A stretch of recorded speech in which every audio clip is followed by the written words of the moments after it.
আজকের দিনে যেটা কীর্তন শুনবে, এই যে 7 দিন 8 দিন ধরে কীর্তন হবে, রাত্রে জেগে তোমরা যতই কীর্তন শোনো, আজকে যদি রাত্রে জেগে কীর্তন শোনো, এটাই হবে সোনার সোহাগা। আর আজ একাদশী, আর একাদশীর মধ্যে সাধারণ একাদশী নয়, যে 4টি বড় একাদশী আছে।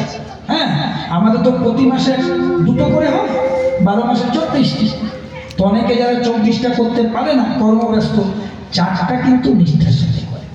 স্বয়ং উত্থান পাশ মোড়া, তাতে আবার ভিনে ছোড়া, বাংলার 14 পাগলি রাত, ইহা বুঝে কাল কাট, 2টি ছেলের জন্মদিন পালনে যেন না হয়, তাও যদি না পারিস ভোটার খালে ডুবে। স্বয়ং উত্থান পাশ মোড়া, তাতে আবার ভিনে ছোড়া, স্বয়ং একাদশী, উত্থান একাদশী, পাশ একাদশী, ভৈভ একাদশী, পাগলার 14 পাগলি রাত। পাগলা মানে শিব ঠাকুর, শিব চতুর্দশী, পাগলি মানে মা মহামায়া যোগমায়া অষ্টমী, ইহা বুঝে কাল কাট।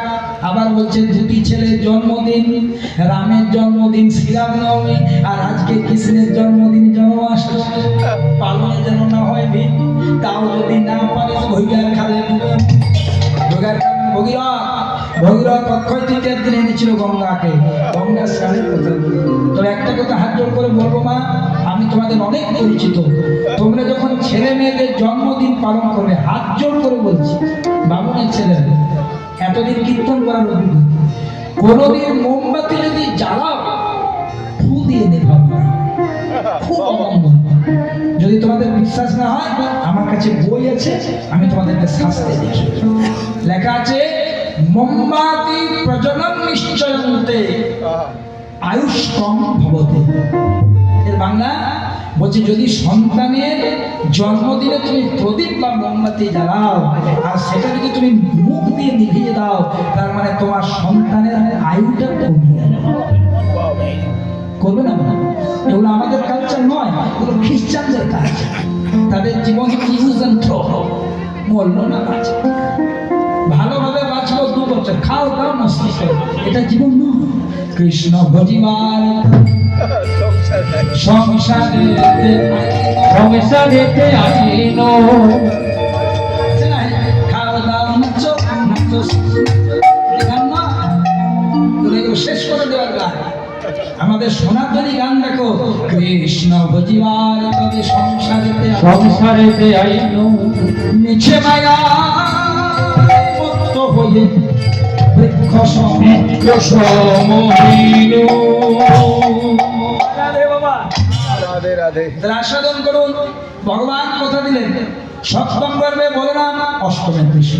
যোগমায়াকে স্মরণ করলেন, যোগমায়া করল কি, তার অপরূপ মায়ার দ্বারা দৈবকী সপ্তম গর্ভে বলরাম ছিল, রাতারাতি তাকে ক্লোন করে, যেটা ভেবে করেছেন, ক্লোন করে রোহিণীর গর্ভে সঞ্চার করে। সবাই ভাবলো দৈবকী সপ্তম গর্ভ নষ্ট হয়ে গেছে। ও মায়েরা, এই যে বাবা শোনা, এই যে লোক ওকে ডিস্টার্ব করো, শোনো ভালো করে রাখো, পকেটে রাখো, পড়ে যাবে। যাওয়ার সময় আমাকে দেবে। হ্যাঁ, এদিকে সরে বসো তো বাবা, এদিকে সরে বসো, সামনের দিকে যাও। হ্যাঁ, ফার্স্ট বেঞ্চে বসো, মেরিটোরিয়াস স্টুডেন্ট। ফার্স্ট বেঞ্চে কারা বসে স্কুলে? ভালো ছেলে না মন্দ ছেলে? ভালো ছেলে। ফার্স্ট বেঞ্চে কারা বসে বেটা বলতো? স্কুলের ফার্স্ট বেঞ্চে কারা বসে? Too much good student, meritorious student. Now we are the meritorious student. হ্যাঁ, জয় রাম। রাত্রে কীর্তন হচ্ছে, এই একাদশীতে কীর্তন শোনার মাহাত্ম্য আর দুনিয়াতে কিছু। তাহলে মনে থাকবে মা, যেটা বলতেছিলাম, যে যখনই ছেলেদের জন্মদিন পালন করবে, আমার একটা কথা মনে রাখবে। ধরো তোমার ছেলেদের 8 বছর 9 বছর বয়স, 8টি মাটির প্রদীপ দেবে, প্রদীপে তেল দেবে, বলতে দেবে, ঠাকুরের সামনে যে ঠাকুরকে ভালোবাসো, শিবকে, কালীকে, দুর্গাকে, কৃষ্ণকে, সেই প্রদীপগুলো জেলে দেবে। জেলে দিয়ে বললো, ঠাকুর এই প্রদীপের আলোর মতো আমার ছেলের জীবন আলোকিত হয়ে যায়, আমার আর ছেলের যেমন যেন কৃষ্ণময়। আর কি করবে? গোবিন্দভোগ চাল জোগাড় করবে, আতপ চাল, অল্প দুধ জোগাড় করবে, পরমান্ন করবে, পায়েস করবে, পায়েস রান্না করে ভগবানকে সেবা করবে, ভগবানকে দিয়ে সেইটা ছেলেটার মুখে দেবে। এইটা হচ্ছে অরিজিনাল জন্মদিন পালন। 100 বার বলছি, তোমার ছেলের মঙ্গল হবে, তোমার ছেলের মঙ্গল হবে, তোমার ছেলের মঙ্গল। কেক খাওয়াবে আর মুরগির ঠ্যাং খাওয়াবে, ঠ্যাংয়ের মতোই ভালো না? প্রেম সে বলো রাধে রাধে রাধে। এগুলো মহাজনের কথা, সাধারণ আন কথা না, এগুলো মূল্য দেবে। তাই আজ দৈবকে সৎসঙ্গ নষ্ট হয়ে গেল, সবাই ভাবলো নষ্ট হয়ে গেল, কিন্তু মায়েরা কার গর্বে সঞ্চার হলো? রোহিণীর গর্বে।